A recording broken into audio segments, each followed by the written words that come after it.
Bien, hermanos, hemos tenido un tiempo de estudiar acerca de nuestro Dios. ¿Cómo es Él? Es imposible conocer a Dios, pero hemos tocado algunos temas. Lo hemos llamado los atributos de Dios. Algunos teólogos lo llaman las perfecciones de Dios. Y lo único que quiere decir esto es ¿cómo es nuestro Dios? Recuerdan que cuando empezamos este estudio hicimos cita a un texto de la palabra de Dios que dice: mi pueblo fue destruido porque le faltó conocimiento. Necesitamos conocer más de nuestro Dios. Entenderle más a Él nos abre las puertas hacia la santidad. Y ya estamos terminando este periodo de estudio de conocer más a nuestro Dios.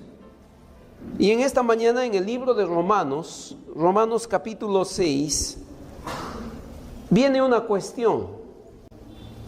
Y es que el conocimiento de nuestro Dios es fundamental, pero nace un problema de ese conocimiento.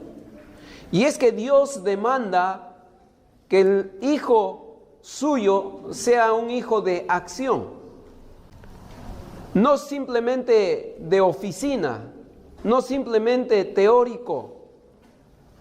Dios no se agrada con retener datos acerca de Él. Eso de nada sirve.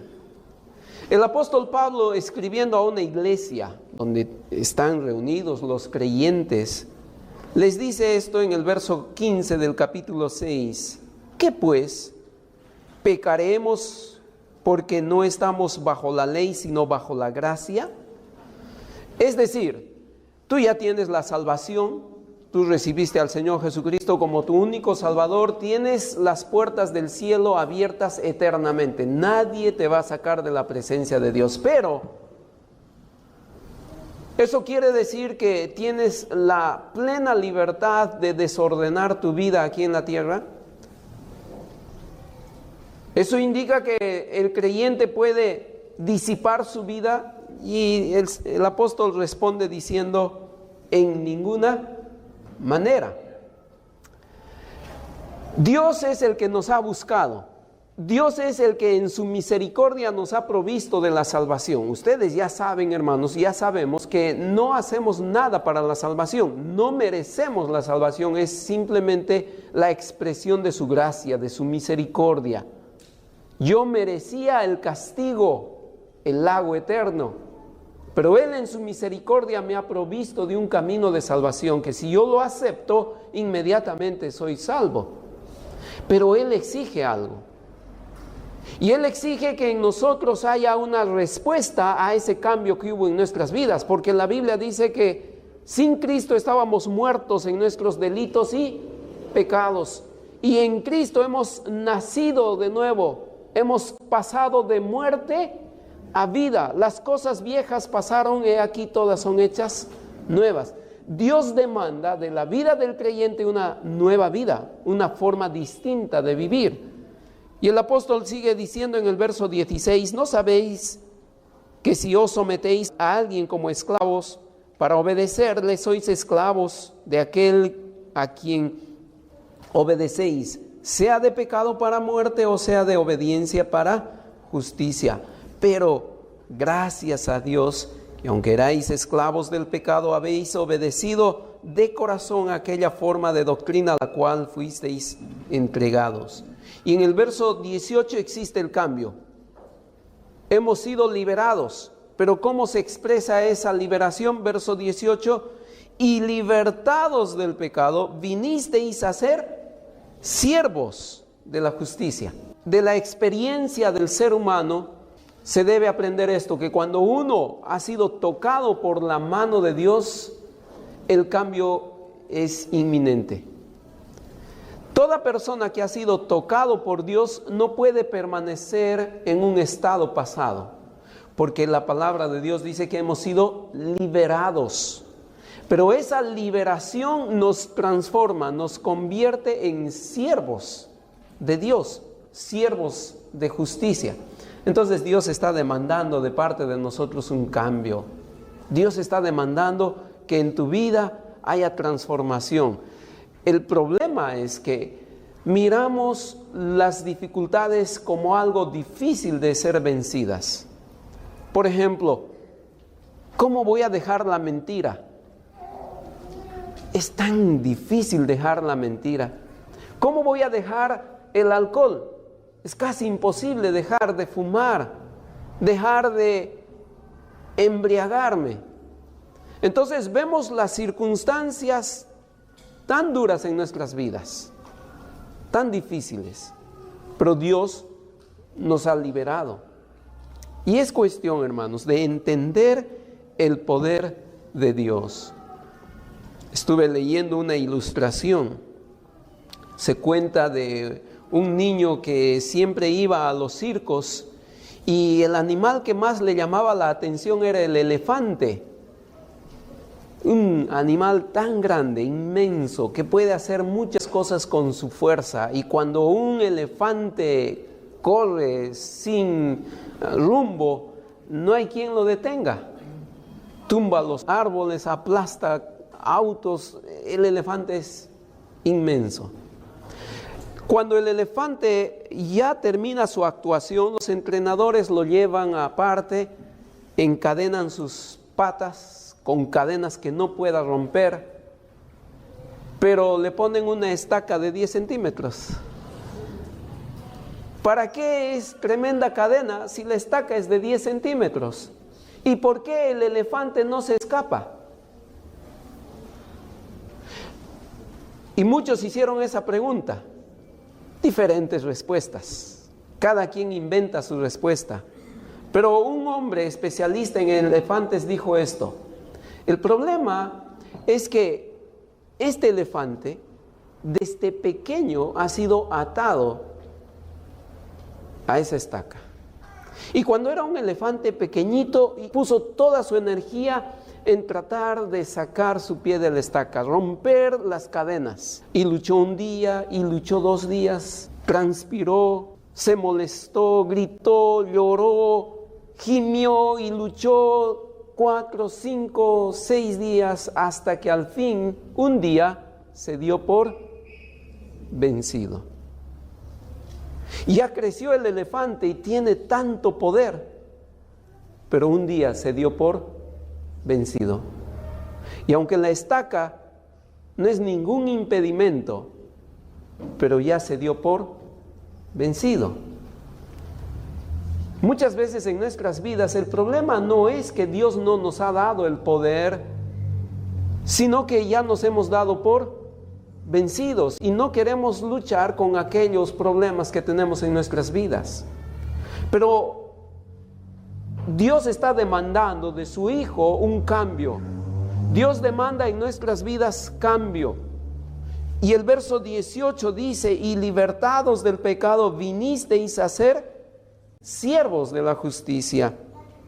Hablo como humano por vuestra humana debilidad, que así como para iniquidad presentasteis vuestros miembros para servir a la inmundicia y a la iniquidad, así ahora para santificación presentad vuestros miembros para servir a la justicia.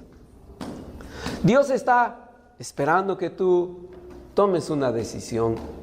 La decisión de servir a Dios, que pongas en práctica todo aquello que ahora conoces de Dios. Hemos aprendido tantas cosas de Dios. Dios es omnipresente, omnipotente, Dios es santo, Dios es amor, Dios es misericordioso, Dios es paciente, Dios tiene ira. Hemos aprendido detalles de Dios. Pero ¿de qué sirve eso en nuestras vidas si no lo ponemos en práctica? Hay un problema cuando el cristiano se llena de conocimiento y nada de práctica. No pierdan Romanos, por favor, busquen en sus Biblias, en el libro de Jonás. En el libro de Jonás vamos a leer una porción de este libro, específicamente el capítulo 4. Y quiero que noten esto. Jonás, el profeta de Dios, y siempre lo digo, uno de los mejores predicadores de Dios. Predicó con tanta convicción que todo un pueblo se arrepintió. ¿Cuántos años estuvo predicando Noé? ¿Y cuántos convertidos tuvo? Jonás, ¿cuánto tiempo predicó? Unos días. ¿Y cuántos se convirtieron? Todo un pueblo. Sería bueno traer a Jonás para que predique en Trujillo, ¿no, hermanos? Todos se arrepentirían. ¡Qué convicción! Siempre quedo impactado con esta porción de las Escrituras cuando hablamos de predicadores. ¿Cómo estaría su rostro, sus ojos, su voz? Cuánta energía, cuánta seriedad, seguridad en su mensaje, que la gente se arrepintió. Por supuesto, tocados por el Señor, pero fue un instrumento del Señor. Hasta que llegamos al capítulo 4. ¿Y qué dice Jonás en el capítulo 4? Pero Jonás se apesadumbró en extremo y se enojó.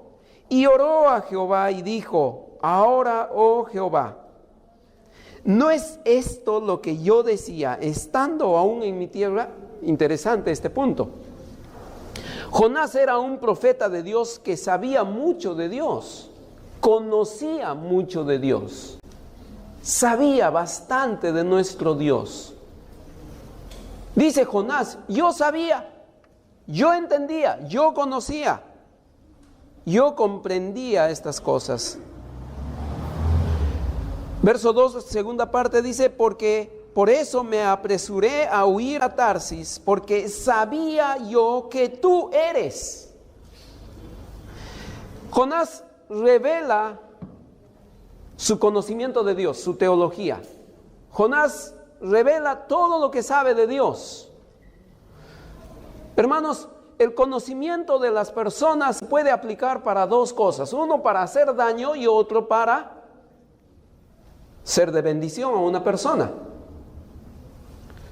Hace un tiempo salió en el periódico que los asaltantes, los ladrones, los marcas tienen su forma, su propio lenguaje, y escriben señas en la pared de tu casa, que otro ladrón pasa y lo puede leer: en esta casa de tal hora a tal hora no hay nadie, son tantas personas, hay un varón, una mujer. Todo en pequeños símbolos pueden leer toda la historia de la casa. Por eso es que saben cuándo asaltar, cuándo robar, conocen de las personas para hacer el mal. Y hay mucha gente que conoce de Dios no para consagrarse a Dios, sino para saber cómo hacer el mal. Jonás sabía de Dios, hermanos, conocía de Dios Jonás. Jonás dice: yo sabía que tú eres así, por eso es que yo no quería ir a Nínive. Sabía que les ibas a perdonar, y yo detesto a los de Nínive. Yo quiero que se mueran los de Nínive. Así es que si yo vengo a predicar, se arrepienten, tú les perdonas. Señor, no pues, y todavía me usas a mí, yo que los odio. Por eso huí, por eso escapé. Y esa es la acción que hacen muchos cristianos. Conocen de Dios, pero no les interesa. No quieren consagrar sus vidas al Señor, no quieren proceder de acuerdo a los caminos del Señor. Jonás sigue diciendo: porque sabía yo que tú eres Dios clemente y piadoso, tardo en enojarte y de grande misericordia, y que te arrepientes del mal. Entonces, se puede conocer de Dios, se puede entender de Dios. Hermanos, cuando las personas conocen de Dios, lo que Dios espera es que las personas actúen de acuerdo a ese conocimiento, que las personas procedan de acuerdo a ese conocimiento. No es solo por conocer. Un día una de mis hijas me preguntó: papá, ¿y por qué estudiamos tantas matemáticas si no lo voy a usar cuando sea adulto? Bueno, parece que es cierto en el caso de muchos de nosotros. Llega un punto en que profundizar tanto en las matemáticas y nunca lo vamos a usar. Y a veces pensamos que así también es en la vida espiritual. ¿Para qué conocer tanto de Dios si nunca lo voy a usar? Y eso no es cierto, hermanos.